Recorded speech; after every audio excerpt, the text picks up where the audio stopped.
Ha Yes, you are now listening to the sounds of Sports Reports is Ordered.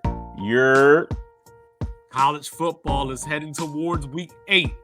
The NFL going into week 7. Where has the time gone? Yo. Speaking of time, how many times is Staley going to go for it on 4th down to make us talk about it? Even if it isn't a bad decision, we still going to talk about it anyway. And all I can say is prepare for the corny dad joke. Man, it hurts to watch Jalen.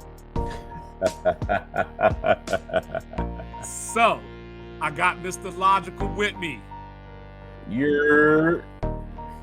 I am 2-5. So, let's get into it. You know how we do this. We started off with get it off my chest. I'm going to go first. You know what I'm saying? We're going to set this off because I got an opinion. I got some things to say. And if y'all call me a hater, so what? Ooh, Mike is on one. Let me get a sip. Hold on. Go ahead. I told y'all from day one, I love Coach Prime.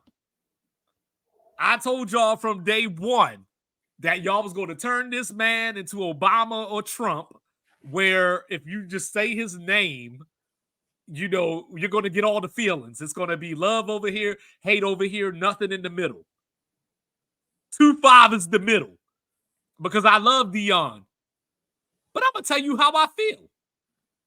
So, Deion said he was bringing in Louis. He brought in Wrangler. A lot of these dudes that he brought in were backups on their teams. They were dudes that weren't even getting time on their teams, which, you know, to be fair, he only had the offseason. You know, this was his first go round. So you can't expect that he was going to bring in the creme de la creme, right? Okay, we got that. Mm-hmm. But I expect a dude that everybody else besides 2-5 calls the greatest defensive back of all time. Here we go. You know what I'm saying? I ain't gonna say who it is. That's a whole different conversation. But like he was a guy that played both ways. You know, he would play receiver from time to time, but you heard what I said, from time to time. You know, he had a game or two where he started at receiver, but it wasn't a every week thing. So now we're in college, and I understand in high school, you know, your running back plays linebacker, sometimes the quarterback might play DB. I get it. But here we are. This is big boy college football. This is not HBCU. This is not FCS. Travis Hunter, pick a position and stick to it. Because you just had your liver lacerated. Why are you playing 157 plays in a game? Why? Because Coach Prime made you. I don't know if Travis Hunter can tell Coach Prime, hey, not tonight, coach, or like, hey, coach, like, can I just do 50, you know, whatever. Like, you know, but the point being, Deion, you were playing against Stanford, a team that was 1-4, a team that lost to an FCS team already, a team that you were up 29-0 against at home at halftime. Now, not only did you play the man 157 plays, but when he was getting cooked, you didn't even let him get a breath. Now, corners are supposed to have short memories. You know, you get burnt, you get it back the next play, or you hold them like Sauce Gardner does. Hey, they ain't hold until you call it. But Deion, do me a favor, man. Make a bowl game.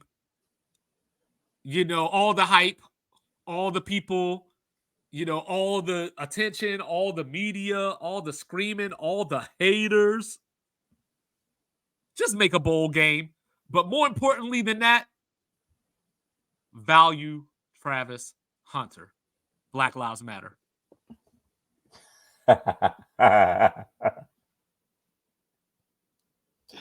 You said at the pre-meeting. Like I said, our show wasn't designed to be football centric. We're not football experts. I mean, when I graduated high school, I was 5'9", 159. Like I didn't play any football. I love the sport. I love sports in general. I love the learning aspect of it. I love the nuance of it. I love how you can break down something simple as like why is the guy playing 157 snaps post injury, and you get that information. So you know what, that might be a good idea, a bad idea. You talk about Staley going for it on fourth down. So we have all this information. We have back in the day when the Bills went to 4 straight Super Bowls and they had the running gun offense. Could have behooved them every once in a while to slow down so the defense could get a break because they were sending the guys back out of the field in Peyton two and a half, Manning. 3 minutes.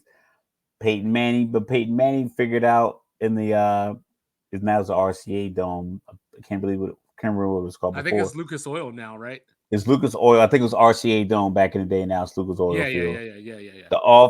The fans will be quiet. So there's all these things that you do as a coach, a staff, an organization to put your team in a position to win.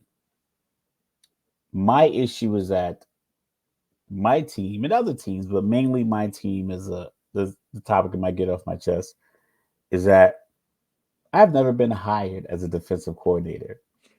I've never been a high school defensive coordinator. Never been a youth football league defensive coordinator. I've never been anything as far as a coach in football ever.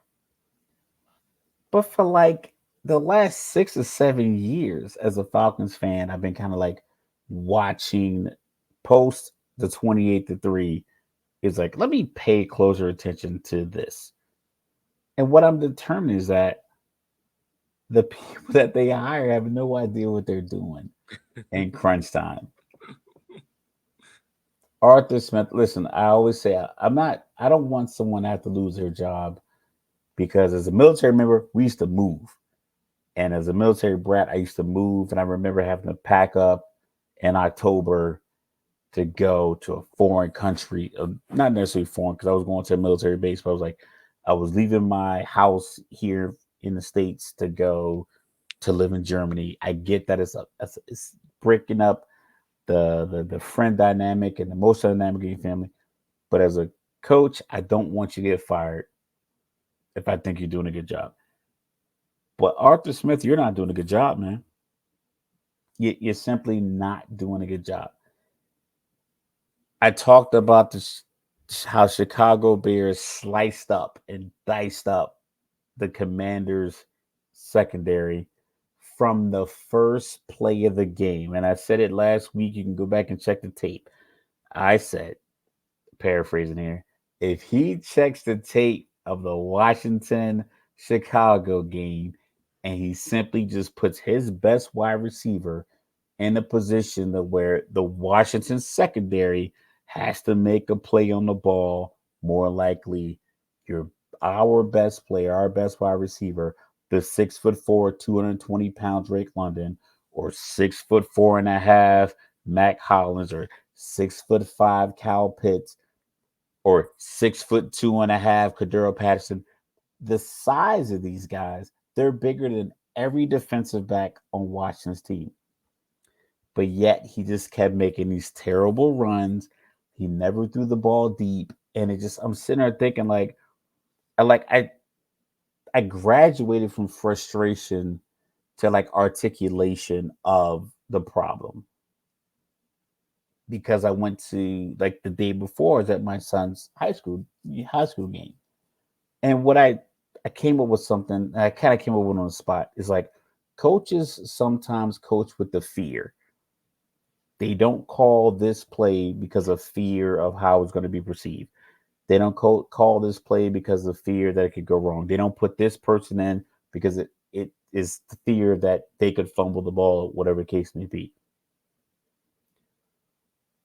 Well, if you're not getting the results you are expecting with your base ideology, then you might as well sprinkle in a little fear, salt in a little, a little angst, do something because it was so many opportunities for the Falcons. So I was like, do not run the ball on third down.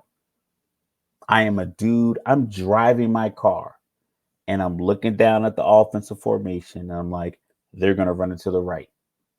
Driving, I hear it through the Bluetooth, run to the right for 2 yards. The Washington front, like I talked about this, they should be one of the best in the league with Chase Young, Jonathan Allen, Payne, Sweat. Barton at linebacker, Sweat. I mean, it's like that front seven has four stud defensive linemen, two or three solid linebackers. Listen, I don't know what the NFL. I know they basically stopped drafting white cornerbacks, but give me two white outside linebackers, shut it down. Just for some reason, Atlanta has two. Uh, Dallas tends to have a Yeah, couple. Bad Duresh, yeah. Van Der Rest, and what's the guy name that just went to Hall of Fame from Miami? Oh, Zach Thomas. Zach Thomas. yeah, Zach Thomas. Yep. Yep. Zach Thomas. Uh, Luke Erlacher. Kuechly, Erlacher. Something about that My guy from linebacker. Jacksonville. I can't think of his name right now. Go ahead. Pulaski. Yeah, Paul him. Yep. Pulaski. Yep. Remember him? Yep. Yep. That inside outside linebacker. Yeah, you might say they're not fast enough to be corners. Washington keeps a couple of those guys, and they just kept running it right into the teeth. And then we get the touchdown. I said it's going for one. They went for two. I get it. Be aggressive. They got the pass interference call in the end zone. And Matt Ryan was saying in the booth, yo, you only have about 5 or 6 play calls on your sheet for 2-point conversions. They went for it again, didn't get it with a terrible play call. They get the ball back down inside the 5. One delayed game penalty, almost another one, and after that he threw a pick. It just lets me know wholeheartedly you're not equipped mentally or emotionally for what you're doing as a head coach, and you got to go. It is time for people to ignore the money. Sean Payton is not one of those coaches. You might not be emotionally equipped for what you're doing. It might cost you money up front, but it's going to cost you more money in the back end because if you keep two quarterbacks, a quarterback and a coach, and you're paying them $65 million a year and they're giving you 6 wins, you're paying 10, you're paying literally $10 million a win. It's like, is that what you want to do? You could look at the combination of Mike McCarthy. He shouldn't be calling offensive plays, and we'll get into that later. Arthur Smith is another one of those guys. You should be overseeing instead of micromanaging. Give your offensive coordinator who has that title, someone's getting the check to do that. Let them call the plays. If you can't do that, if your system isn't clear enough to be articulated to other coaches, then you're not built to do your job. I could teach my son how we do this podcast and have him do it and not be here because I can teach you that.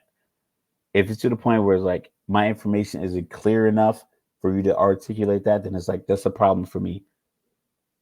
Arthur Smith, Arthur Blank, y'all need to have a meeting and someone either needs to step down from their position and promote someone else, or you fire the head coach, you find another billionaire to buy the team, and then let me enjoy the rest of my years on earth with the competitive team. Because right now, I'm not. I already got tickets for the Jets Falcons game in December because I bought them in August, July, August time frame.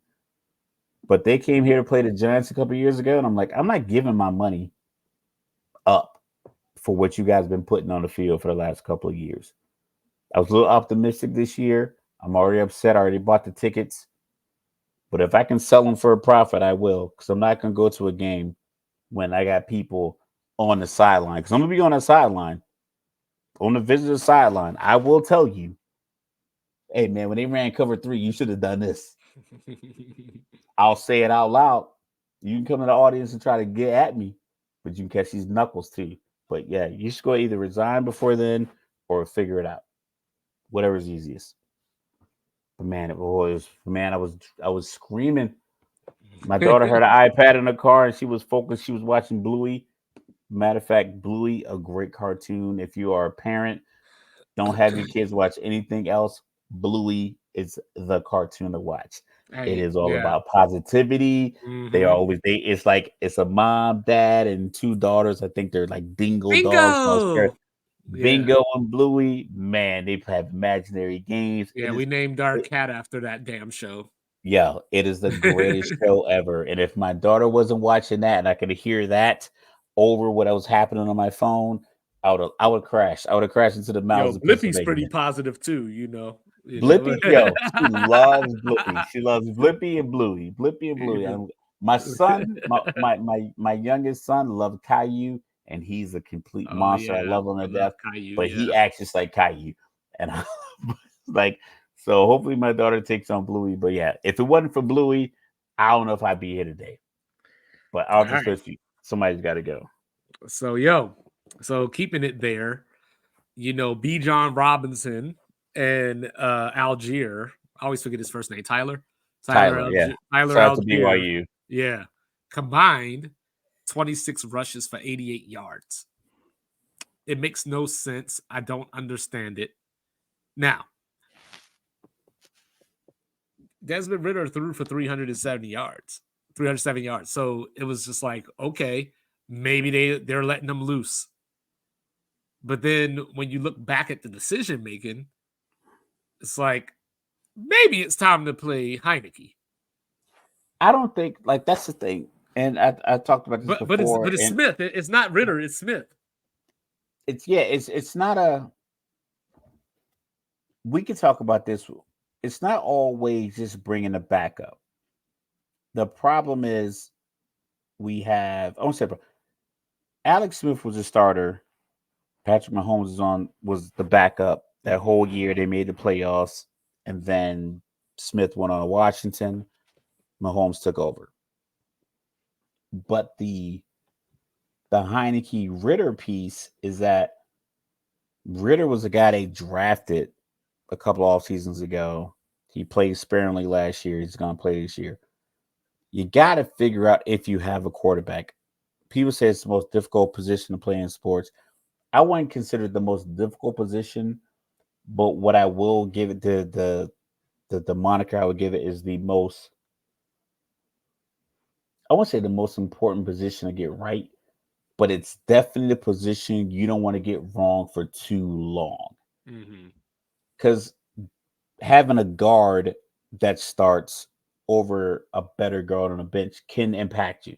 You're a good guard and a good tackle on the right side can boost your run game from 3.4 yards a carry to 4.5. That's substantial in the run game. Having a tight end that can block and catch passes is probably better than the guy that can only catch passes. So all these little different pieces, but the quarterback getting it wrong for too long is a problem. I think the Jets thought they cured that by bringing in Aaron Rodgers and not having to play Zach Wilson again, but then he got back into it and he's kind of working his way through. But he's working his way through under this. I won't say cloud because it's a bad word. Under this caveat that Aaron Rodgers is supposed to be there, you're figuring it out, and they're kind of giving him that extra bump. They give him a solid extra bump. The Ritter Heineke piece is that Ritter isn't the play caller. The play caller clearly is the problem here because, like I said, if you would have called, everything doesn't need to be complete. Sometimes I just need to get the safeties out of the box. Give him something to think about. You got Vance Jefferson ran a route where he ran like a deep post route where he beat the corner that was in cover three and the safety. The throw just was off. Well, that you can mark that up to chemistry between Vance Jefferson and Ritter. But if you call that play for me again in the same game, I can recount to the second quarter throw that I made that just was a little off. And Vance and Desmond can have a conversation like, yo, I think we're going to call this again on our second possession in the third quarter. So when you get here, don't flatten out the route just yet. Just Mhm. run it deeper. And I'm going to throw it I'm gonna throw it to the F in the Falcons end zone. Like so, like if you get here, if you split these two defenders again, I'm gonna throw it to the F. Just run there. That way they're on the same page. But they never called anything like that again. But yet they kept calling the pistol formation with the fullback to the front and to the right of Ritter, right behind the guard, in between the guard and tackle, and Bijan Robinson behind Ritter, or Tyler Jill behind Ritter on the left or the right. And it wasn't working. And it wasn't working pre-snap because I was saying it wasn't going to work. But they were doing it every first down. Every bad run play they had, the reason they had 26 rushes for 88 yards and only 26 rushes because we were at 2nd and 9 almost every single time in the second half that they ran on first down. But when they were inside the 5 and Drake London went up the sideline, they got a completion and offside all in the same play. And they went from like the 7 to the 42-yard line. And it's like, okay, now you got that pass completion on first down and a penalty because they discombobulated. Run something like that again. It doesn't have to always get yards, but it gives you something to see. So I saw Vance Jefferson run that route. They never call it again. But the routes that weren't working and the runs that weren't working, they kept calling. That just was like, Especially against such a porous secondary. Like, the secondary is Washington's weakness of their defense. they had guys that were starters the week before that were coming off the bench this week. So as soon as Kyle Pitts caught a touchdown. It's about a 20-something yard touchdown. There was 2 cornerbacks. One guy was in trail coverage right on Pitts' hip, and number 36 on Johnson or something like that. He was underneath. And neither one of them played the ball. And Pitts caught a touchdown. And I'm like, that's what they're going to do if you throw it beyond 20 yards. And they didn't throw a single throw like that for the rest of the game. Yeah, it's weird, because like Sam Howell, the numbers don't look that great. I mean, he had some touchdown passes, but he also got sacked 5 more times. So now he is on pace not only to break David Carr's single season record, but to break it by 20. Saying Calais Campbell, congrats, 100th sack of his career. But when I look at Washington, they wasted the defense game. But Washington didn't run the ball effectively either. Atlanta's defense held Washington down and made Howell make plays. He just didn't have to make that many. Yeah. And Atlanta's defense like top 7 in the league though. Yeah. And so I think that going forward, I just don't know what to expect because every time I watch a Falcons game, and these things happen, I say to myself, because we both picked them to win the division. So I say to myself, okay, next week, they saw, what happened today isn't going to happen next week. And then they'll play a good game. Like, they played Detroit pretty good for the most part. Like they lost, but they looked better. So then when they went to London and was playing Jacksonville, it was like, okay, Jacksonville is in a rut, and then they just went back into their shell, and the coaching, like Green Bay, the Green Bay game should have been the catalyst. The problem with the Falcons is that the expectation, I don't want to speak for them, but I did. Arthur Smith has coached 40 games for the Falcons. He's 17-23. 6 of those games, they scored more than 28 points. And in those games, they are like 5-1. But that's 6 out of 40 games where you didn't get a touchdown per quarter. And I get that 28 points a game is a lot. I get that most teams that are averaging like 27-7 is like normally like the league. Like you're in the top 3 or 4 in the league at the end of the year if you're averaging 27.7, 28 points a game. but you get the ball a couple times a quarter. He does not have a play calling philosophy that stresses the defense to the point where you're going to get run after catch passes consistently. Mm-hmm. A lot of it is a lot of curls, a lot of out routes, curls, out routes, flat passes, curls, out routes. So if the defense stays home, like you want Bijan Robinson to make one guy miss while the guard or the tackle comes out and blocks a skill position defensive player like a safety or something like that. It's like you want way too much to happen for this play to work versus looking at like, does this safety play out of position a lot? And how good is this corner? So run routes to that adversely affect their play Mm-hmm. style. And he doesn't do that. If and Matt Ryan was talking about it, he was like, and he was being politically correct with it because at some point his name's going to be in the Ring of Honor. He doesn't want to just come in Atlanta and just Right. Start dump throwing all over it. flamethrowers. Yeah.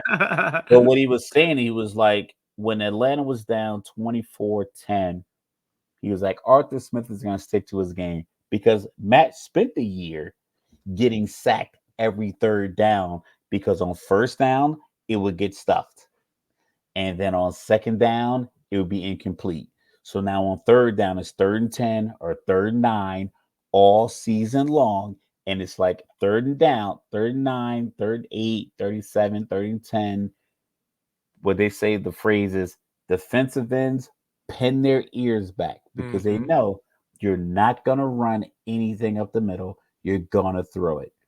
And they never addressed the offensive line. So he was getting mollywopped for 17 games under Arthur Smith. And he knows this guy will not change up anything. He's going to keep running this same bogus stuff that was getting me rocked 2 years ago, that was getting Mariota rocked last year, and is getting Ritter rocked this year. People are ready to get rid of Ritter. And I was like, he might be good. When Ritter gets on the edge and he scrambles and uses athleticism, he's good. I'm not calling design runs, but I'm like, little stretch play action to the left, roll him out and get him 12 yards behind a line of scrimmage where he can just throw the deep crossing route to Scotty Miller, who is one of the fastest players in the NFL. Well, But he's like, speaking of nope, Scotty curl Miller, route. I'm interested. I'm interested. My interest is peaked because they play Tampa this week. So, it'll be interesting to see how that plays out. But I just wanted to let America know I had a Brian Hoyer sighting this weekend. Jimmy Garoppolo got hurt yet again. And, His Brian back hurt Hoyer, on a blitz. It was yeah, I had to go saw to the that tape. hospital. Yeah. So, but obviously the Raiders won that game against New England. But the question is it time? Is it time to put the dog out of its misery? You talk about shoot Bill behind the stadium, behind Yes. Gillette. Yeah. Is it time to just take him out back and just, he'll never be the same again? Like, I don't want to see you end up this way. So I'm just going to pull the plug so I don't have to watch this. Throw in the towel. I think with Bill, the gift and the curse is that he's had so much success. And yes, he had Tom Brady, and every week that passes, we are we are creating space between the Tom Brady GOAT debate and insert any other quarterback. I don't want to hear it. It doesn't exist.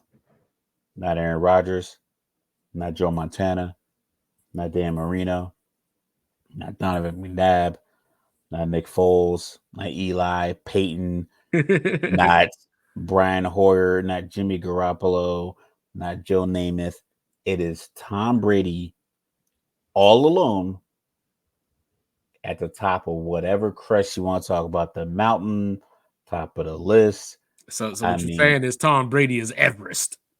Tom Brady is Everest, and all of y'all are dying on the way up, being escorted by Sherpas trying to get to the top. It's not happening. But with that being said, I'm not trying to diminish Bill Belichick's capability as a coach, but because there's only so much a coach can do. Coach can have a great philosophy, like I said to you before in our pregame. A coach can have a great philosophy, but he can't take his 11 starters out and put 11 practice squad players in and just implement his strategy defensively or offensively Right. and have it work. You still need the players. So it is a marriage. But even in that marriage, if you make 50,000 a year and your spouse makes $175,000 a year and you go on vacation, we're not going to say you're $50,000 a year paid for that vacation. Let's be realistic. The fact that you have someone who's making $175,000 a year is how you and your kids went to Disney for spring break. You went to Cancun for the end of the school year, and then you were in Europe for August because that's when all the Europeans go on to break. Your $50,000 contributed. Yes, it paid some bills, it paid for some lunches, it paid for some Jordans, it did contribute, but Mm-hmm. realistically, when it boils down to it, the $175,000 chunk that's put into the budget probably paid Well, for these a lavish. So the top elite greatest of all time quarterback did a well, lot to well, the problem establish is, your defensive legacy too. I think the problem is, of course, him being the GM. The problem is their drafts. Like he always drafts the dude. He's the real 2-5. He'll draft a lineman from I'll Montana that nobody heard of Yeah, in the first because he has good round. feet. Yeah, Yeah, and but in the end, cream rises to the top. You're in a division with Josh Allen, and Stephon Diggs, Tua with his gang of compliments. You got they Aaron gave up Rodgers is 5 picks to get Tyreek Hill and still drafted Jalen Waddle. If yeah. Bill Belichick would have made that move to get Tyreek Hill, I don't think he still goes and gets Jalen Waddle to complement Tyreek Hill. I think he would just get Tyreek Hill and it's like Tyreek can do He this. can do this. Let me go get my linebacker. Now let me go get this guy who could do these other things that I need to do. It's like, Yeah. nah, So I sometimes you mean, might need to win a game 31-28 and I be mean, good and with with all things considered, just going back to last year with Matt Patricia calling the plays, they were still competitive and knocking on the door of the playoff. So obviously he can coach. It's not a coaching thing per se. It's just that they just don't have the talent. I mean, their big pickup this offseason was what? Zeke, Zeke looked like an offensive guard out there running the and, ball, and, and they and let Jacoby Myers go. They yeah, they re-signed brought in Parker. Juju. They brought in Juju, who shout out to Colin Cowherd. I don't want to. I want to take credit for it. He was like they re-signed Parker. They let Myers go, and they signed Juju, and none of them can separate. Sometimes, if you think about the quarterbacks in the league right now, if we go east to west, I think Josh Allen has a great relationship with Stephon Diggs. That works. Kirk Cousins, Jefferson, that works. Justin Fields is getting that feel for DJ Moore, but even with that, DJ Moore has to be NFL wide open, which Right, is a yard and a half or 2 yards. right. Open in the NFL, they talk about it every draft. You'll hear it next April when the draft comes around.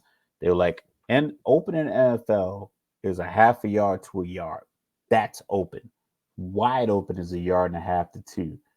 Whereas you think about quarterbacks right now, Drake May is probably throwing his deep post route to wide open wide receivers.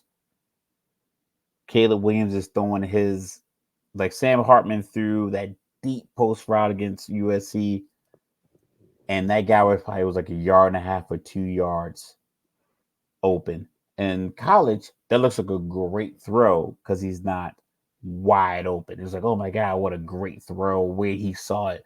In the NFL, that's probably the best you're going to get on that play in that situation. And I don't know if Matt trusts, because he said a phrase in his press conference and it was telling. And I don't know if it's a matter of his connection to the locker room, but it's very telling. He was like, I want to win. I like to win. I do everything I can to win. And I'm paraphrasing this, but he said this: I'm trying to bring these guys with me. Oh, Mac Jones is the backpack guy. He was like, I'm trying. He's like, I do everything I can to win every week at prep. He's like, we're not seeing it because we're not getting wins, but I do everything I can to win, and I'm trying to bring these guys with me. I don't So know. Like he just bought his ticket out of New England. it sounds like he feels as if I wish I would have stayed at Alabama with my COVID eligibility because Michi and Devontae Smith got open and Jameson Williams got open and Najee Harris got open and these guys don't. And it's tough to be a quarterback because even to digress, excuse me, Baker Mayfield said, "We sucked today. I sucked. You know, it just was all bad." He could have kept the "we" part out. My son, like I said, my son plays quarterback. I think he's going to go forward with that position. I was like, listen, dog, this is the phrase. When you guys win, those guys did great jobs at XYZ. When you lose, I didn't do my part to get us victory. I'm Mm-hmm. like, take it from the school of Eli Manning, Kurt Warner, Peyton Manning. It's like I'm giving you media training before you think you need it. He kind of sits in the passes. You're like, what are you talking about? I'm like, trust me, dog. I don't just talk because my voice is sultry. I talk because I know what I'm talking about.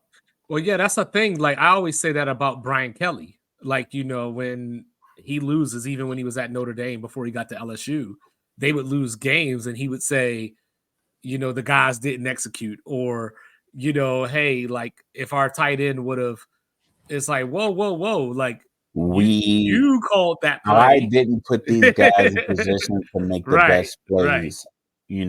They work hard all week to come out here and win And on Jimbo does that. Saturdays. Jimbo And does that a lot. I didn't put them in position They, to make last year, winning plays. last year there was a game where they asked Jimbo about his offense, like and he was like, "The plays are good. We just got to execute it." It was just like, Same thing okay. with Zach Wilson when someone asked him did he that Oh, game, I think it was the New yeah, England game. New England game, yeah, Do you think you let the defense down? He was like, no, and just yeah. kept going. Your And it whole was 3 points. so my 14-year-old son, I am teaching, do not say But that. hey, speaking of Zach Wilson, one of the victories of the week, the Jets take down the Eagles. The Because Eagles and the 49ers. Sirianni just isn't mature. He's not a mature dude. He The simply Eagles and the isn't. 49ers lose in the same day. I mean, we talk about the odds. Most NFL odds are in possession. Because the talent, like I said, the talent is there. It's Like equal. It's just out what all position is it across at? the board. Right, It's right. just what position, where do you have a superstar? Every team has a guy that is unequivocally a superstar. So if you look at the Chiefs wide receiver core isn't better than Chicago's, but their quarterback is a superstar compared to the Chicago quarterback. Atlanta's defensive front has Grady Jarrett, Calais Campbell. Washington has their defensive front. Uh, the Rams have Aaron Donald. Mhm. That's every team has. Cleveland has Miles Garrett, who gets almost, I don't want to say disrespected because I don't think that's the word, but I don't think people recognize how great of an No, he athlete he is. just plays for the Browns. So The we dude just like associate. he one step drop dunks. He plays basketball all season at like 280, 290 pounds, and he just dunks. Like it's like when It's you go to nothing. the psychiatrist, and you play the word relation game, and it's go Cleveland Browns, you just go suck. Like that's just how it is. You know what I And that's mean? kind of part of their own problem since they came back from the expansion. They haven't had a ton of playoff success or just in general. But yeah, But but yeah, they we'll get to them in a second, but let's stay on Philly for a second. So like I was watching this game and it was just so confusing because there's times where I see Zach Wilson actually look like a decent quarterback. Like if like they have weapons, or at if he least they have. sets his feet, if you set your feet, you have a good enough arm, you could be a decent quarterback. Yeah, they have Garrett Wilson, but Jalen Hurts, 285 or 280 yards, 28 of 45, a touchdown and 3 picks, even though one of those picks was the screenplay to Goddard. Like it looks like he got stripped and Quentin Williams ends up with the ball for his first career interception. But That's like it huge. made me Trust me. Thank you, it it, Quentin it, Williams. it, it made me it made me think of Chris Paul. We talk about players like him and Steve Nash, where do I just want to let them get there? So, like, do I want Jalen Hurts to feel and try to win the game because it neglects everything else? Because he threw 45 passes, but as a team, they only ran it 22 times. He led the team in rushing attempts, and that was, that they've only lost that game this year. So there's no blueprint just yet. I But think the issue is I think the reason you have that question, I don't want to just put words in your mouth or whatever, or like infer anything, but I think the reason you have that question in the same way as we get to San Francisco Cleveland is that Mhm, I don't think many people picked realistically, like in our conversation, we both picked the Jets to lose. mhm, We both picked Cleveland to lose, and we picked the mhm, Jets to lose because we felt like the quarterback for the Jets couldn't match up against the defense of the Eagles, and we felt like the backup quarterback for Cleveland couldn't match up with the defense of San Francisco. So I think we were all just enamored with these two top 5-0 potentially rematch NFC Championship teams to the point where we kind of forgot the fact that you lose a play here or a couple of bad mistakes here or a penalty here, you even out the talent.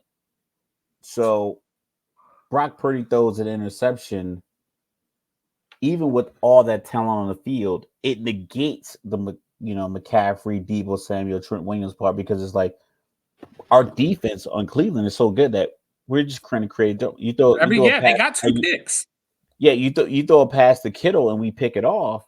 It's like it's cool that you got these other guys over here, even if they don't get injured and come out the game. But it's like we have the ability, if we make our timely plays, to negate your top players because we have the talent to match up. I think the difference is if you had a team like, for instance, who's a team that's kind of discombobulated, that's kind of like working through kinks. Well, Uh, I was gonna say the Chargers, but like New but England. Like New England's working through it. So if you have a team like if right now, like not I know early in the year they were kind of figuring it out, but then injuries happen. But if New England plays a 5-1 team, or if New England played the Chiefs this Sunday, I know that that's not the case. You're not looking at New England as competitive with the Chiefs because New England doesn't seem to have a personnel group that could give the Chiefs fits, even if Mahomes throws a pick. Because if he throws a pick, you still got to send Mac Jones out there with a below average wide receiver core and an average tight end group and a subpar offensive scheme. So Mhm. that's so many different elements that just don't work out. With Cleveland, like, listen, we don't do anything cute, and we have a backup quarterback, so we take the ball away, we can give it to Hunt. And if we Mhm. can't score We're with gonna run that, this clock on you. we'll run this clock on you. We got the rain on our side. Our team is built for this weather, whereas your team is kind of built for 70 degrees and sunny. Mhm. And then you lose players. So I think it just you're adjusting on the fly. Like San Francisco adjusting on the fly to not having superior offensive talent, whereas Cleveland's kind of like, oh, we And I live mean, with that. and to be fair to San Francisco, they had a chance with 6 seconds left to win the game. Yeah. Their kicker missed his first field goal of the season. Brock Purdy, 12 of 27. So, Worst game of his career. Worst a game lot of, since Iowa State. yeah, a lot of people got some satisfaction out of that, because Unnecessary. when the Unnecessarily, but I 49ers get it. lose, he's gonna be the reason why. Yeah. And I don't know. Like when I look at Brock Purdy, I don't understand what people want. Like, is it the fact that he plays for a franchise like San Francisco? Whereas if he played for like Detroit and was doing okay, maybe like we're not having the same conversation, or you know, like is it just the fact, or is it the fact that Jimmy G took them to a Super Bowl, and there are people out there that are thinking, Nah, why didn't they people. just keep Jimmy G? Like, I I don't don't. know. I think. I think with Brock Purdy is that, like, think about it like a rapper. We'll use rapper terms. J Cole is J Cole and Drake came out really popularity wise around the same time. Whereas J. Cole has continued to be more of a like an articulate rapper, just kind of make you think, introspective. The beats are different. Drake has gone like the full party route. He's kind of adopted all these different styles and everything else. Mhm. Each one of them is successful. J. Cole has put out great albums, Grammy nominations, Grammy victories, BET Awards, Image Awards, his acclaim in the street. All these things are accolades that can be bestowed on a person through their art. Drake has sold a lot of records. He's been a lot of places. He basically can drive like this cultural phenomenon. But if you don't like the way Drake got his rise, and you're a J. Cole guy, nothing that Drake can do is going to work for you. So if you are a Brock Purdy guy, and I'm like, yo, I think he's done a good job using the weapons that he has around him. Because I go back to the same adage of like, a lot of these teams have these same weapons. The the I'll go with I think the Commanders could run Shanahan's offense with their skill players and get the same type of results between the I think Logan Thomas is not as dynamic of a receiver as Kittle, Mhm. but the fact he used to be a quarterback and he's athletic and I think he's a bigger target than Kittle. I I think think you he's like can give him 6'7". yeah, I think you can give him some of those other routes where his athleticism won't get him open, but his sheer size matched up on a safety or a linebacker is going to get you the same 13 yards that Kittle can get you. I think Debo Samuel and then Terry McLaurin. McLaurin, Mhm. I think they can get you the same thing. So Dotson and I use route running. Mhm. So if you put that, I mean, Brian Robson came back from getting shot in 2 weeks and played. So you have talent. It's just a matter of like how do you employ it. I just think San Francisco employs their talent around their line, their quarterback, and their skill positions better. Because I hear this argument about the Buffalo Bills. Sean McDermott hasn't fixed their offensive line. It's like, is the offensive line really that bad, or does the quarterback, coach, play calling philosophy not marry up? And now you got offensive linemen who should expect to block for 3.5 seconds, Well, I mean, blocking for 4.25 to 5 seconds, and they're then definitely running the ball this year. and not running effectively. Are they not running effectively because they don't have a good offensive game plan? The Who needs an offensive line offensive just game plan? Who needs an doesn't just offensive game? open up holes. Like it has to be schematically designed. Like if I'm pulling a guard, if I'm pulling my left guard to the right side for a stretch play, then this like someone has to chip down so that this defensive tackle doesn't blow the whole play up. So if schematically if it doesn't work, it looks like my offensive line is bad. Like no, you're calling a play, and then you're having the offensive line not function to where the play is the most effective. The Aaron Rodgers when he got his Achilles, when he popped his Achilles, Dwayne Brown went to cut that defensive tackle because the ball's supposed to be out quick.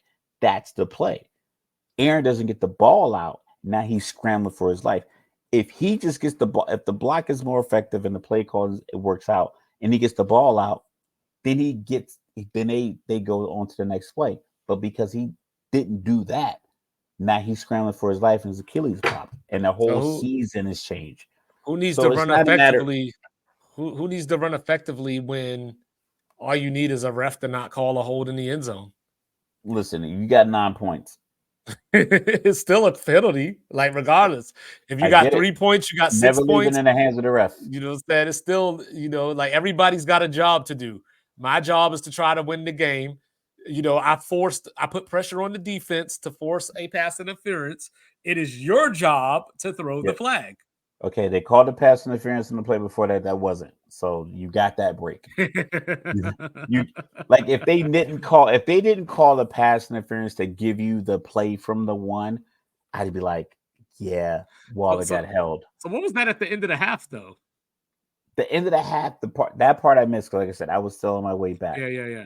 Um, Yeah, what so I was talking to a mom yesterday at my son's JV game, and what I said to her is like, I get that everyone's out here playing. The players know the rules, the refs know the rule, the coaches know the process, everything else. But I think at some point it has to be like clear. I'm not a big micromanager. It's not my thing. But if I want one thing done a particular way, I'm gonna get you all together. I'm like, listen, we got to do this. So this is what we have to do. On this possession, we have 12 seconds left. We are throwing 2 passes into the end zone quickly. You offensive tackle, you got to do this. Pew, you got to get out of your stands quicker because we know you're the backup. We're gonna give you some chip help, whatever. It can't just be. I can't just give you the concept. I got to give you what I need you to do. I give you a prime example. I know I talk about the Falcons a lot, but this is one of the things that I think about a lot as far as like when I think about coaches and coaches' mistakes and whatever the case may be.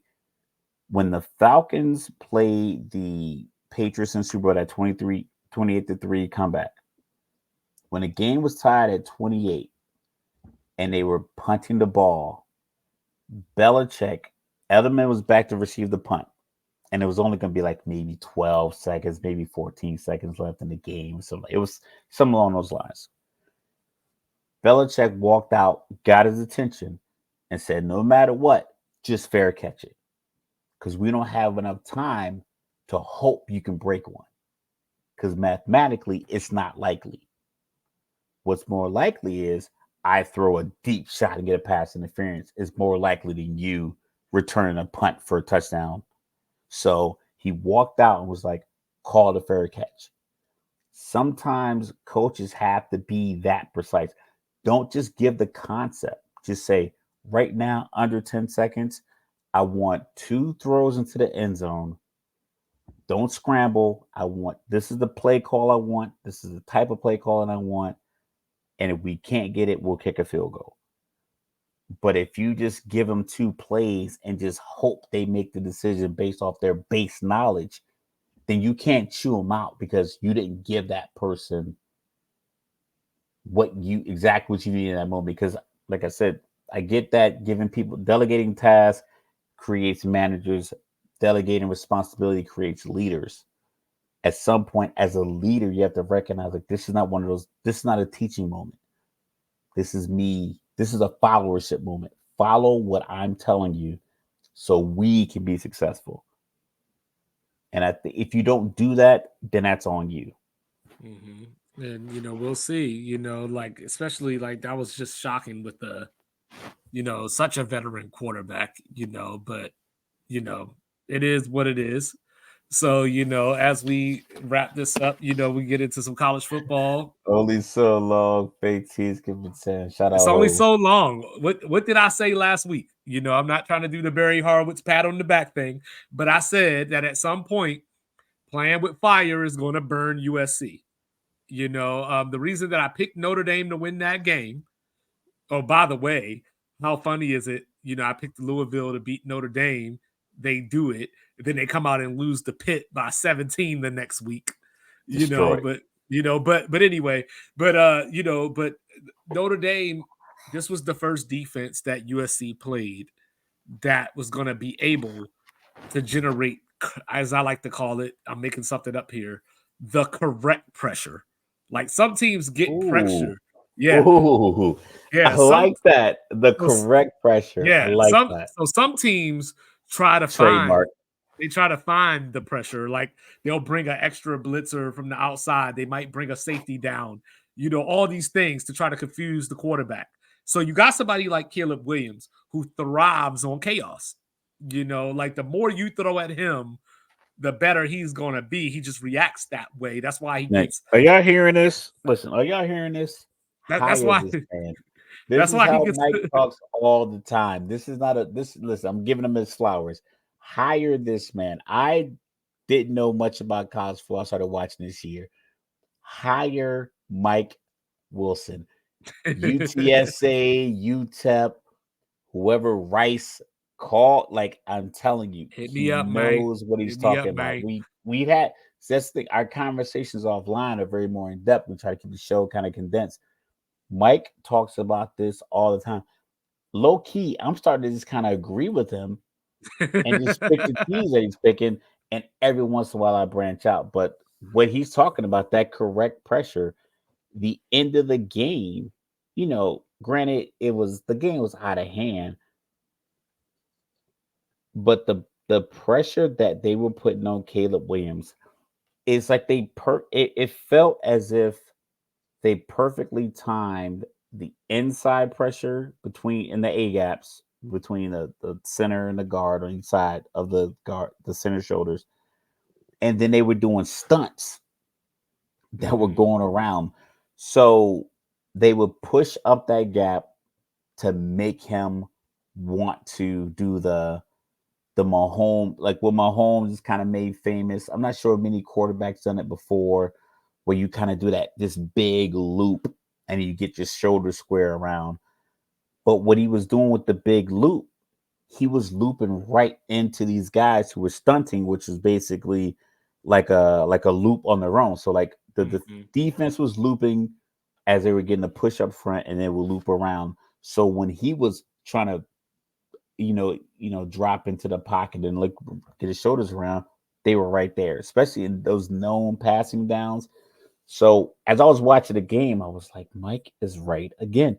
The whole everything that happened, I was like, he's right again, because it's exactly as you laid out all the scenarios of like, this is how it could go wrong for USC. I was like, it's happening again.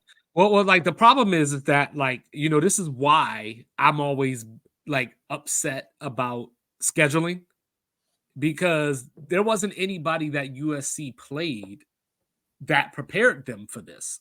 Like there just wasn't. And I think that I mean when I look at this, right? So how do you upset a team that you have no business beating? One, you got to force turnovers.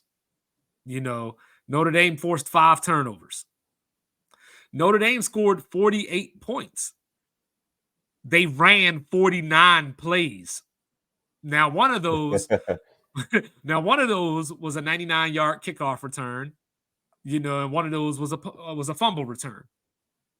Two of their touchdown drives, because of USC turnovers, two of their touchdown drives, one was 2 yards, one was 12 yards. And then they got a field That's goal off. 28 points off of a turnover, kick return, and 14 yards of offense. And That's then 28 points. and then they got a field goal off of a 9-yard drive. So 31 points off of 23 plays or 23 yards. So that's where the upset happens because USC gets into holes or they play around with their food, if you will, and then their offense turns into Caleb make it happen. So like I meant to say this when we were talking about the NFL, so I'll just say it now and it'll be same thing because it's still like Caleb Williams, like Justin Herbert. You know, the Chargers play like they're a Big 12 team, and like literally they have two conversations in their huddles. One, the first conversation is Justin, we're gonna make you the first 6,000-yard quarterback in NFL history. The second conversation is there's no way the defense will think that we'll actually throw it again on this play. So when I look at USC, that's what they do is like, all right, Caleb, you got us out of that one. You scrambled around, you bootlegged on your own. We didn't even call it, and you found a receiver because the corner or whoever reacted to you. All right, so Caleb, whatever just happened, do Do it it again. again. And that's the offense. You know what I mean? And that's why he wins the Heisman. Or that's why he won the Heisman because he had to do so much because he came from Oklahoma with Lincoln Riley. And when he first got his, I guess, claim to fame, Spencer Rattler it, and Caleb Williams on the same roster. yeah, and they were getting their Oh, asses kicked. They were getting their asses kicked in the Red River, and Lincoln Riley goes gets this freshman, and Caleb Williams comes and wins the game, and we knew like a star was born. So when they lost Lincoln Riley, we was like, oh man, what's Oklahoma gonna do? When they lost Caleb Williams, we said, oh shit, Oklahoma's in the shitter. But obviously they're back this year, whatever. But point yeah. being, but the point being is that Notre Dame is a team that they play every year. So Notre Dame is familiar with them, and Notre Dame has a defensive head coach that played linebacker. And So Notre Dame also gets 3, 4, and 5-star talent. yes, Even if they're not rated for, I know 5 stars are probably limited. Depends on like if it's the ESPN 300 or mm-hmm. Rivals or Max Prep, whatever the case. So that I know the 5-star is limited.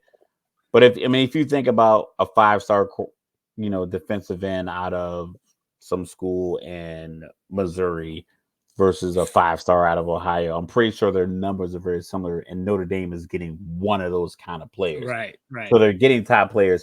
Just watching that game, like I said, I stream a lot of games on my phone because I was, I tend to drive on the weekends and kind of be around. But I sat here and I was watching on my TV, and I just was watching Caleb Williams. I know we don't like to think that a kid that comes in preseason, potentially number one NFL pick, and we want to break it down. This game doesn't. I still think he is the number one pick, but I think a game like this is going to kind of bring caution to him being number one pick, because I look at it like he was under complete duress for so much of that game, but there was probably like 5 or 6 plays where he extended it in the pocket with footwork and calmness in this chaos, and was able to, like the touchdown he threw to Brendan Rice. So he threw a pass to Brendan Rice that got dropped. And then the next play, Brendan Rice ran like a like a fade to the corner, and he looked back, it wasn't there, so he doubled back, and then Caleb was kind of navigating in the pocket, slid to his left, and like underarm, sidearm through the pass to Brendan Rice in the end zone. And that was like a play after a drop. So that kind of thing lets me know, okay, he has a short memory. He trusts his skills. He can navigate in these little chaotic areas, and he can make it happen. The problem is you learn a lot from losses. College football, you're not allowed to lose. So I think he'll still be like the number one pick, but they have to win out. And we talked about, you got to check the schedule. Mike talked about it before. This stretch for USC, they should, if you're a team that has a number one pick or top defense, or you're going to be preseason top 8, 9, 10, whatever the case may be, you have to start modeling the way you build your schedule after these other teams that are perennially in the top 5. The LSU schedules, the Clemson schedules, even Notre Dame to some extent, the Alabama schedules is where he's like, they probably should have played Notre Dame. I know normally the rivalry game used to be in November.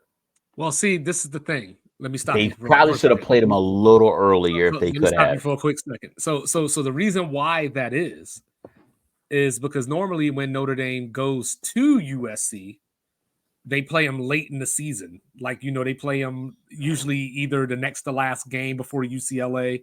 Sometimes they play them after UCLA. But USC comes to Notre Dame now because of the weather, because they don't want to come They there. wanted to beat the cold. Right. So that's why it never matches when they play year to year. So like, but the They should problem, play them after they play a team like, you play like a Rice, or you play a right. But see, UTEP this or is the problem. UTSA or something like that. But this is the problem. USC played Nevada, San Jose State, even in their Pac-12 game, they were playing Arizona and Arizona State and Colorado. So it's not as if they played, say, Oregon State or Washington State But that aren't necessarily. they're gonna play them like they have their stretch now where they have Utah next week. But that's the So problem. That's what I'm give saying. Like, me yeah. Notre Dame, then San Jose State, and then Utah, because Utah, and we talked about this a lot because Mike and I have been in Utah forever.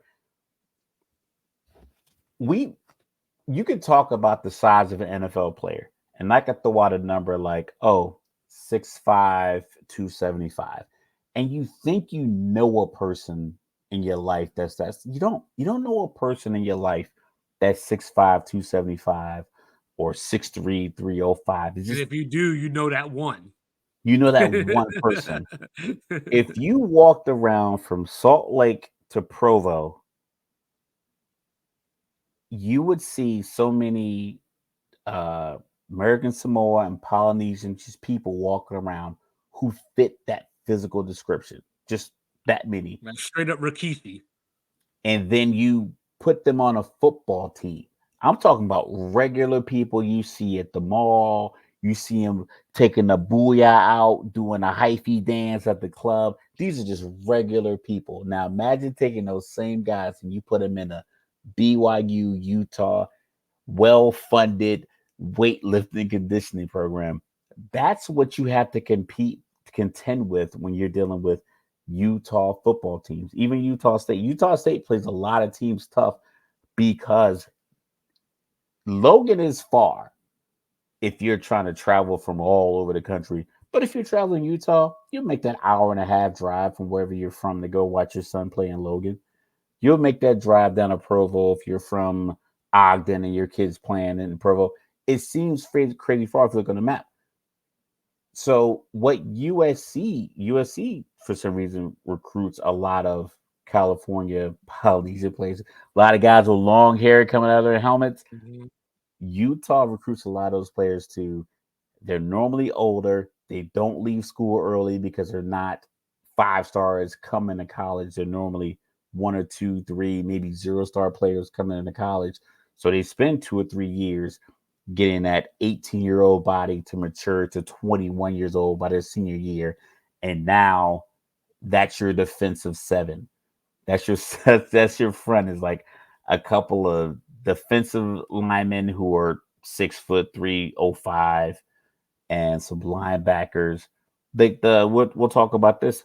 They had a safety for Utah this weekend, play running back. Utah had 300 yards rushing against Cal. The safety had 150. He played safety and he played running back in that game. He still had 150 yards rushing. He had a 70-yard run in the fourth quarter. He ain't getting no Heisman hype like Travis Hunter, huh? He was playing both ways like Travis Hunter. And in the fourth quarter, he ran away from the Cal defense to get a touchdown. And then Utah got the ball back and he ran some more. So if USC playing Notre Dame, I don't know if they can iron out those kinks without having a San Diego State in the middle. Well, without having a game where they can just kind of play and get points and execute, because they might get. So the good news is, obviously we haven't seen Cam Rising this year. So the good news is that Utah doesn't score very much nowadays. Like, they put up 34 against Cal, but they generally don't score very much nowadays. But they had 300 yards rushing. Maybe they're like, you know what? Well, I was going to say, this is the problem though. You're USC, right? You got that bad defense. Utah, in their last 3 games against USC, averages 44 points. So, all it takes is for a couple of those runs to break through, and Utah gets to 27. Yeah, because if you think about the film, I want to say his name, but I want to butcher it. Number 28 for Utah. Like I was trying, like I gotta lock in his name. I gotta lock in his name because I wanted to bring it up, but I didn't lock it in. Oh, But you talking about Vaki.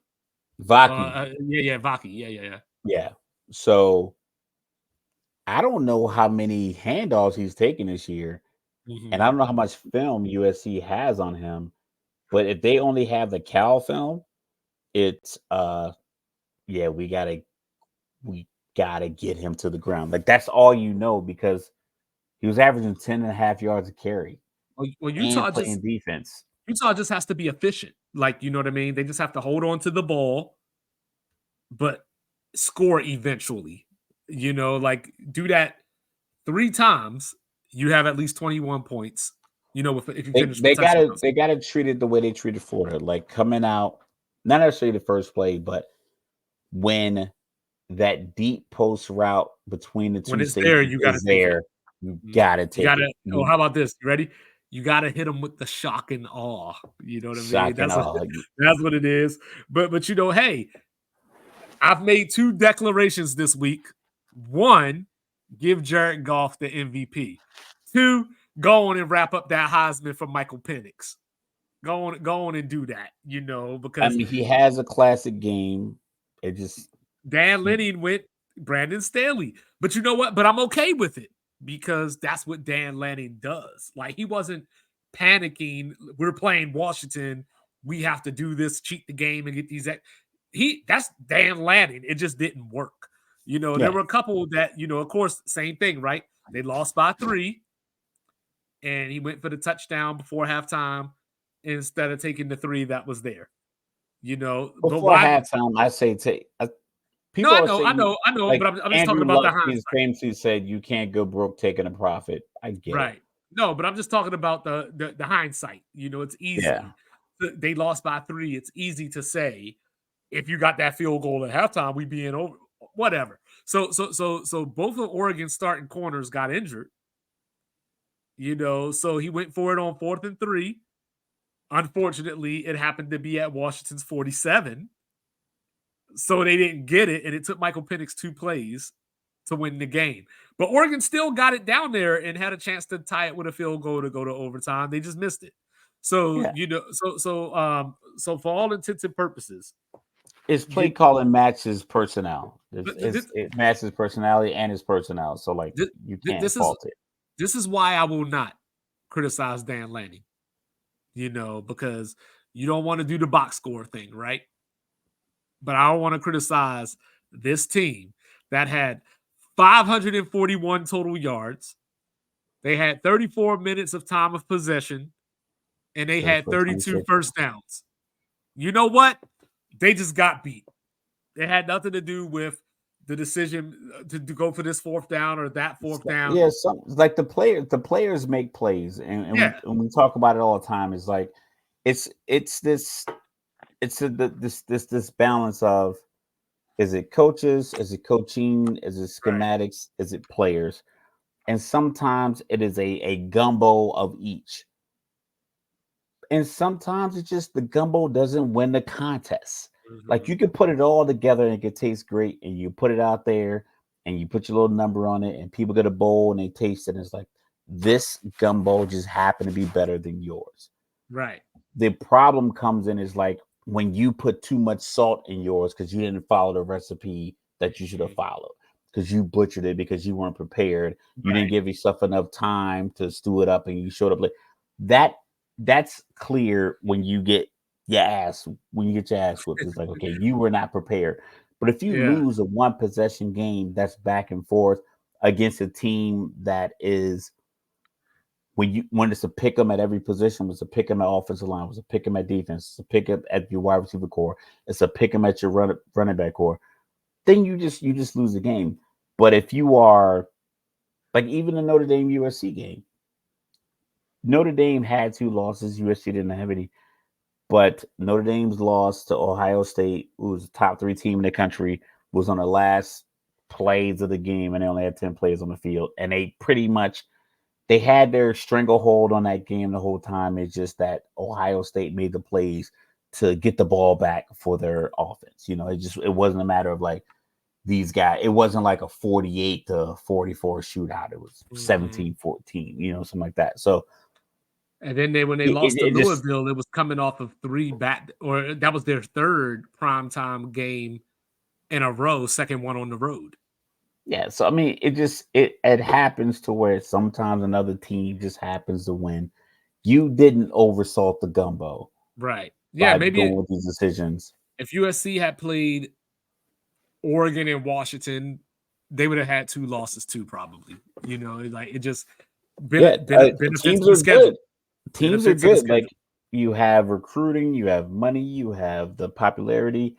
I think this year between the NFL and I know we're gonna do more NBA talk, and as the baseball gets closer to the World Series, we'll have more conversations about the World Yeah, Series. Philly 2-0, Rangers 2-0.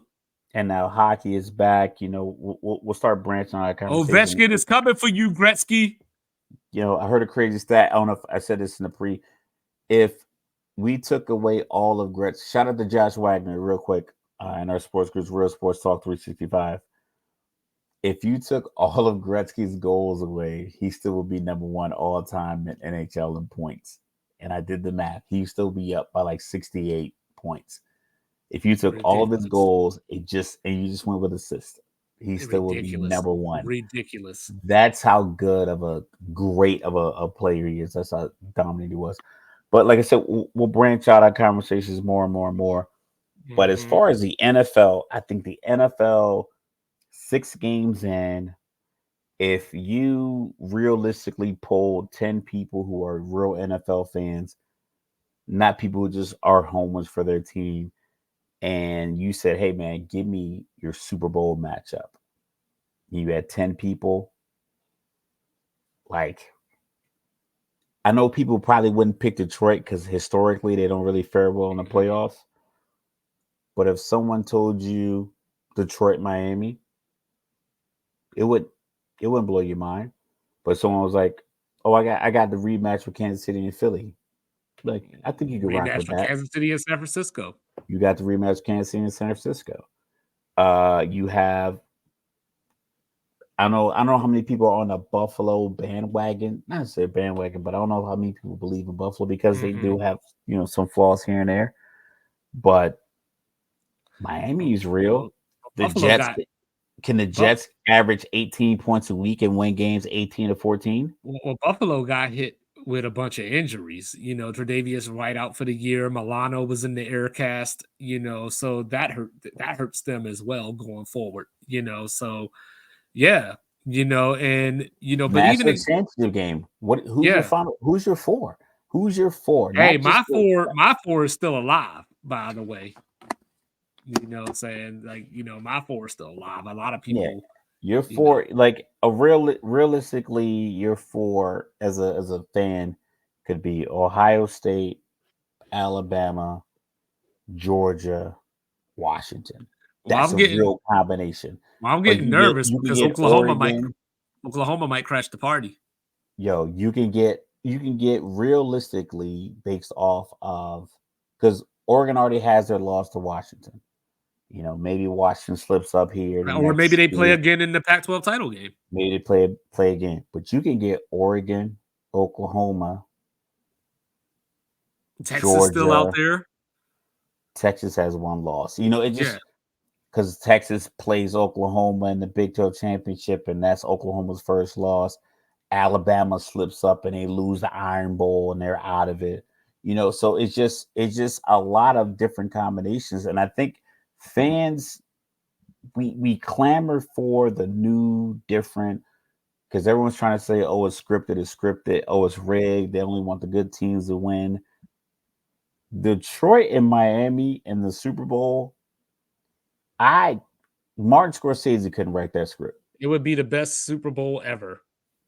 in Las Vegas. Best Super Bowl ever. I would call it right now. If they play, if that's the Super Bowl with MVP golf against runner-up MVP Tua, like there you go. You get another 38-35 Super Bowl. There you You go. don't have to worry about the rain and the grass because it's Everybody happy indoors. but 2-5, but it I'm would be in entertaining. I'm in Vegas at Caesar's Palace at the suite. I know it's expensive, but I'm booking it. I'm going. Like I'm gonna start setting aside, a little $1,000 a month between now and January anyway, just in case. Hey, you know what? I was actually thinking about this. I guess I'll ask you on air. We need to make plans for USC LSU in Vegas to start next season. September, Yeah. we'll make it a birthday trip. It might even be August. It might be the last week of August. But yeah, in that weekend, but in that area though, yeah. But yeah, opening season against each other in Vegas. So, I mean, Caleb Williams won't be there, and Jaden Daniels might not be there, but Yo, you know what I check it mean? out. We might be doing sports reports is ordered from Vegas There you for go. the Super Bowl because I know people who live there. And We can set our little camera up on the street. yeah, and I'm going, and I don't care, come hella high water. If I'm on this earth next year, I'm going to Red River.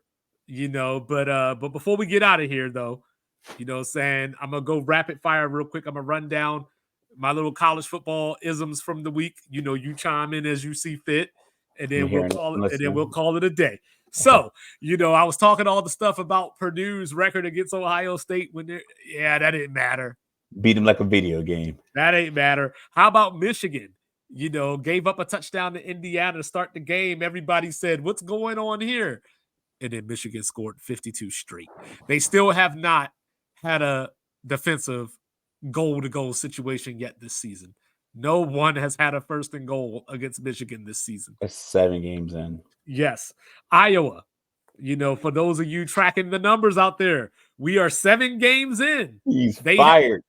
they have scored 146 points, which means that they are averaging 20.8 points a game. And they got Minnesota this week. They're a 5.5-point favorite at home. So I'm gonna call that game something like 13-10. They beat Wisconsin 15-6 the other I'm gonna day. call it. I'm gonna give him 17-13 just to be realistic, just to give him some couple of touchdowns for the fans. And then speaking of Iowa, they have the fame of getting outdone by a fake punt because Missouri converted a fake punt on a pass for 39 yards against Kentucky the other day. And one of my upsets, by the way. Congrats, Missouri. And Iowa had 37 passing yards for the whole game against Wisconsin. 37 yards. That's Tebow levels right there. 2 for 8. So the good thing for Brian Ferentz is they may get an extra game because they're in first place of the Man, division he now. fired, man. He's Hey, fired. Him and his dad are fired. They're done. you ain't gonna Like, fire him at 11-1 if they go to the Big Ten title game, and even if they only get 302 man, they points. lose. They lose the next 2 games. I already mentioned Pitt over Louisville. How about that? So then, you know what?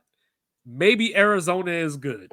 They went up to Pullman and beat Wazoo 44-6. The week after everybody gave USC crap. Arizona has very, very, very good high school football. They do, It's and a lot of that it's California's coming over there.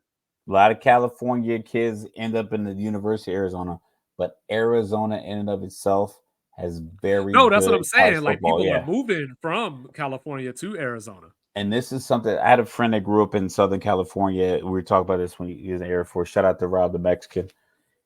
He played baseball, and he was like, we could play baseball year round because the weather was always good enough to be outside playing Yeah. baseball. So in Arizona, it's the same thing. You can constantly be outside with your high school teammates playing 7-on-7, high school practices, clinics. You're never at a disadvantage with the weather. Here in Jersey, if you don't have access to an indoor facility from about December 15th to about February 28th, March 10th, somewhere in that range, you're potentially out there 25 winds and snow and everything else. But if you have access to an indoor facility, you're good to go.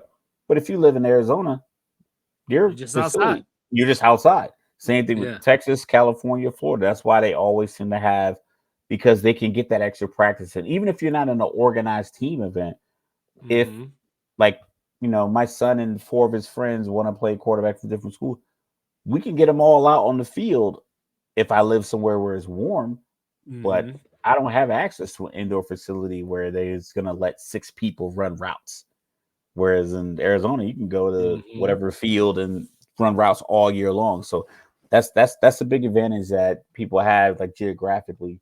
Yep. So That now it's time for Jaden Delora to hit the transfer portal because I think Noah Fatita's taking over that job. Tez Walker, how about it against Miami? 6 catches, 132 yards, 3 touchdowns. And just think 2 weeks ago, the NCAA wasn't even going to let him play. This is what they kept us from and giving Drake May a weapon, and they still got Clemson left this season. They still got Duke. They still got NC State. Look out for North Carolina. They might start out 9-0 before they get to that Clemson game. yo, Rutgers.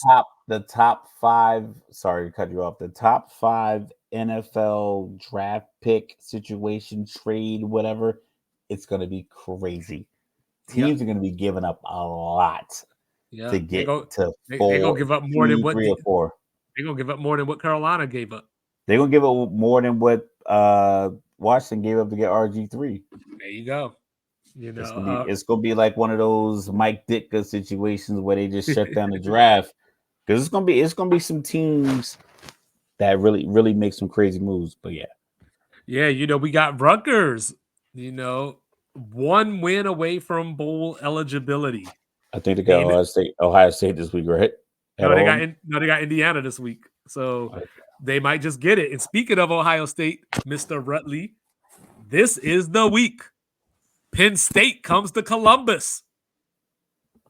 So here we go. That's gonna be tough. But knowing college football, I haven't even checked the times. It's gonna be at like 3 o'clock. No, it's the Big Ten or the Fox Big Noon game. Oh, noon. Yeah, that's a primetime game. That is Yeah. a nighttime under the lights prime time. Well, for whatever reason, they usually play early. They have the occasional night game, but yeah, most of their games are in the daytime like this. One game away from bowl eligibility. They were down 24-6 to Michigan State, and they turned it on and came back. Where you ever heard of Rutgers doing that? Urban Meyer. So here is a plea. Many get it off my chest. Akron University.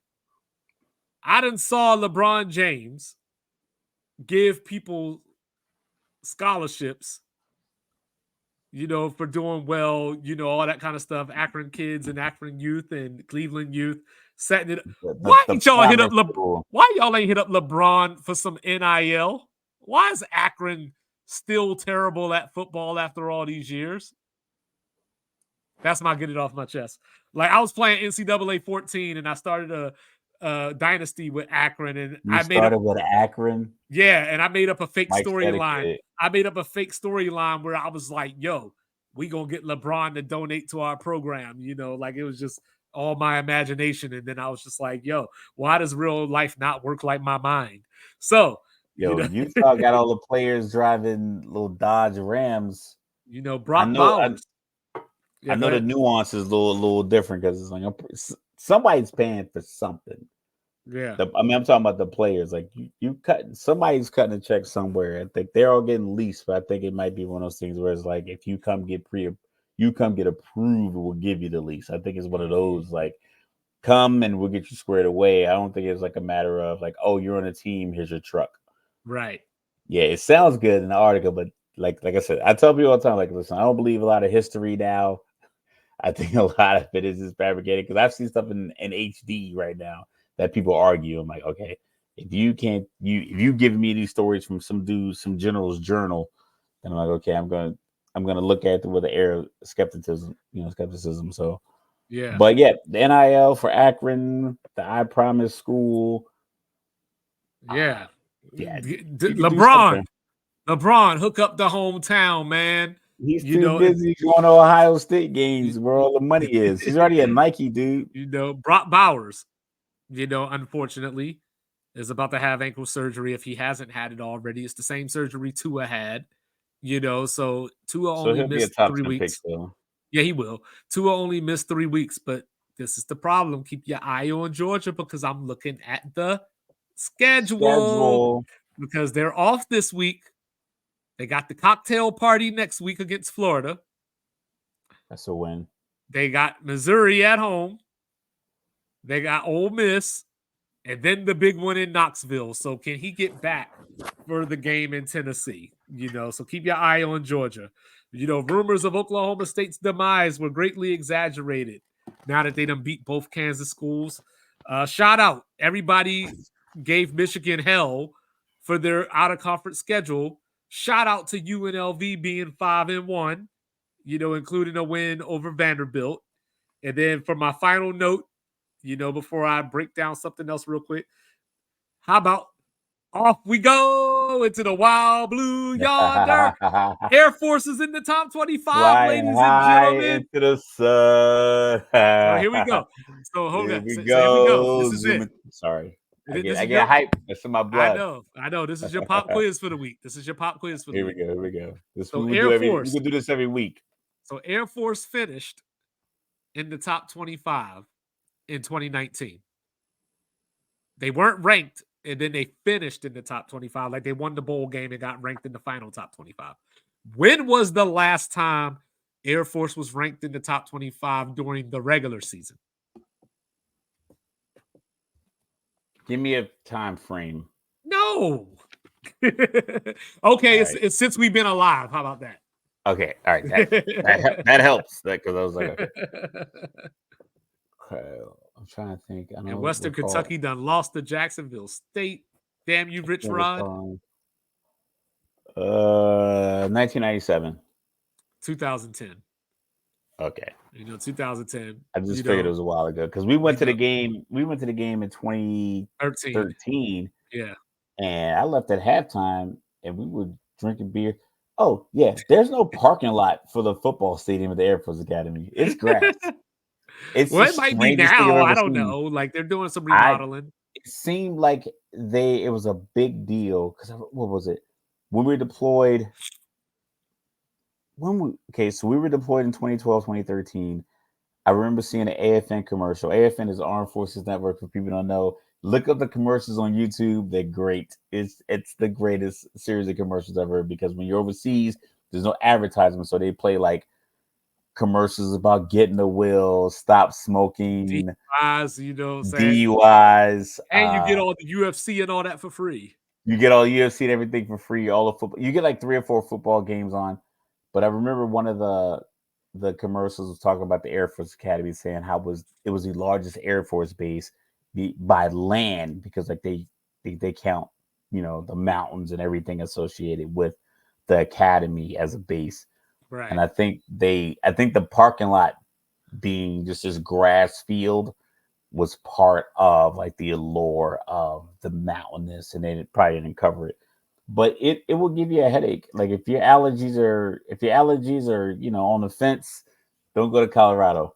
Yeah, It'll push you over the edge. They're supposed to be renovating. So, but before we get out of here, my damn Hilltoppers lost to Jacksonville State. Damn you, Rich Rod. Liberty is still undefeated for you Virginians out there.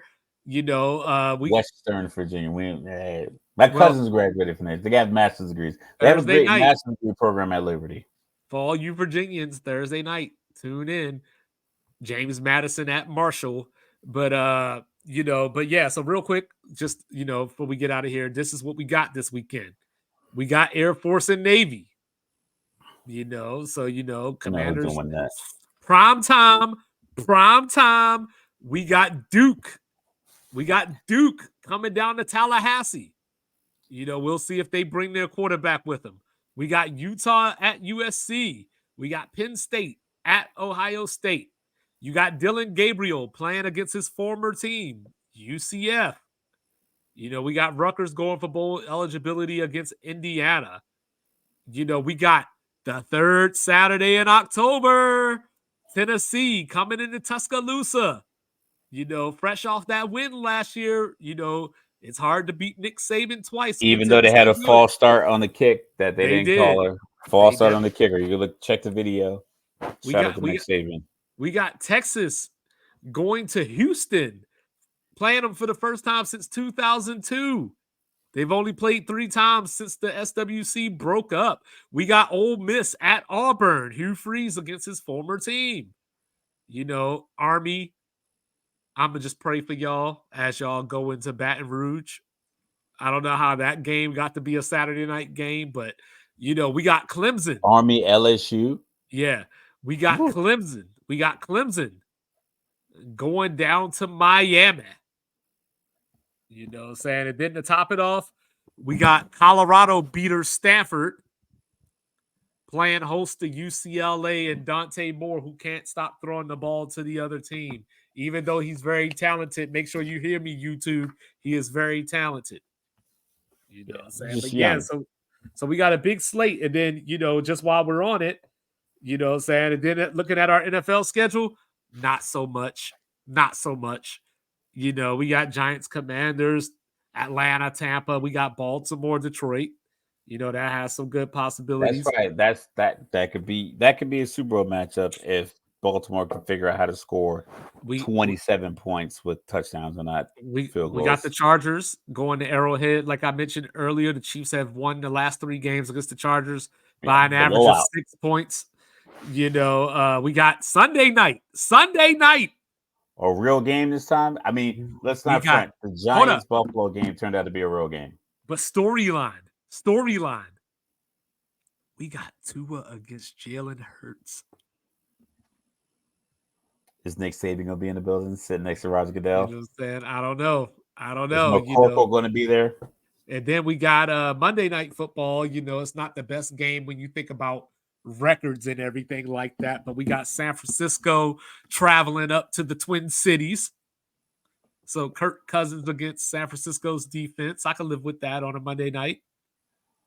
I like Kirk Cousins a lot. I love Kirk Cousins. KC8 is what I call him. He's going straight to the booth right next to Matt Ryan when he retires. What is it like? I would rather see him in a booth than Tom Brady. And I like Tom Brady a lot. Pretty Ricky's what they call him. You know what I'm saying? That's what I'm saying. You know what I'm saying? KC8's what they call him. You know what I'm saying? So, yeah. So, I doubt San Francisco's going to lose 2 in a row. We'll see if McCaffrey, Debo, and Trent Williams will play. It looks like it's trending that way, but they got until Monday to figure it out. So, we'll see. Yeah, they got time. You know what I'm saying? But on that note, we have definitely overstayed our welcome. Mike has to get up early. You know what I'm saying? We will be back on Thursday. I'm going to put it out there now so Mr. Logical know what I'm talking about. We're going to make picks, and we're going to do our NBA preview.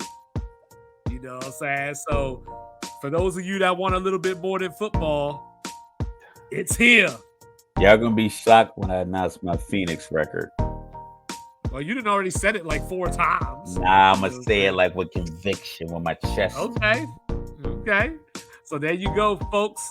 You know what I'm saying? We love you, and we'll see you in a few days. Like, share, subscribe to your grandma about us. Yes, sir. And leave some comments. We like to mix it up a little bit. Yeah, get it on. Keep it clean. But we like to get it on. You know what I'm saying? Bring it on. Facts over feelings. Yeah. Don't piss in my pocket and tell me it's raining. Let's go. Yes, sir. Peace.